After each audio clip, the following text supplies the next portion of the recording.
नया साल आने वाला है, उसके स्वागत में और नए साल के विदाई के उसमें जो है सबके मंगलमय भविष्य की कामना, हम सब अपने अपने क्षेत्र में आगे बढ़ें, अपने मिशन में आगे बढ़ें।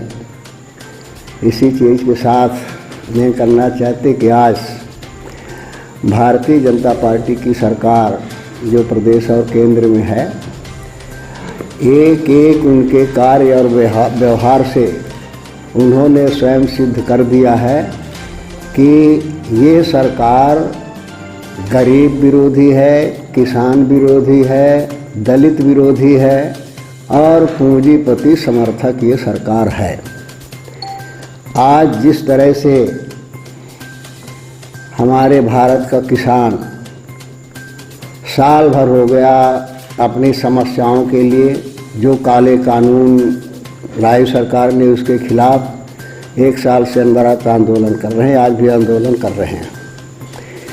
सरकार ने बड़ी बड़ी बातें डी उस कहा कि किसानों के हित में है और किसानों के प्रश्नों का जवाब नहीं दे पाए कि कोई संतोषजनक जवाब सरकार दे पाए। सरकार जवाब नहीं दे पाई, गोल मटोल जवाब देती रही, क्योंकि सरकार का इरादा किसानों के हित में नहीं था।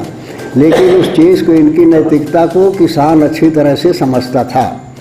किसान लगातार आंदोलन करता रहा। अब देखिए कि एक तरफ किसान को ये अन्नदाता कहते हैं कि भगवान है, हम इसके पुजारी हैं, और दूसरी तरफ इस तरह से किसान के साथ व्यवहार हुआ कि आप सब जानते हैं, दुनिया जानती है। किसान को हर तरह से अपमानित किया गया।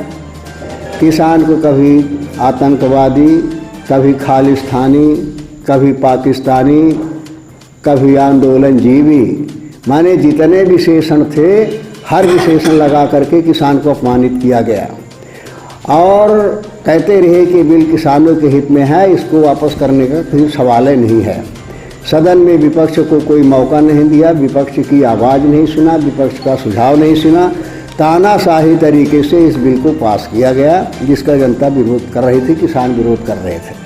अब आप सोचिए कि इसका मतलब क्या हुआ। अगर वास्तव में इनकी नियत सही थी, इनकी नियत से, इनकी भावना से अगर ये आतंकवादी थे, पाकिस्तानी थे, खालिस्तानी थे, तो फिर आज सरकार अगर झुक गई, तीनों बिल वापस करने की बात किया, तो इसका मतलब ये खालिस्तानी का समर्थन कर रही है, पाकिस्तानियों का समर्थन कर रही है, आतंकवादियों का समर्थन कर रही है। क्या माना जाए? तो इस तरह से अपनी बातों के माध्यम से माने ये देश की जनता को गुमराह करने का भारतीय जनता पार्टी कर रही है और सारा का सारा पूंजीपतियों को फायदा हो जाए।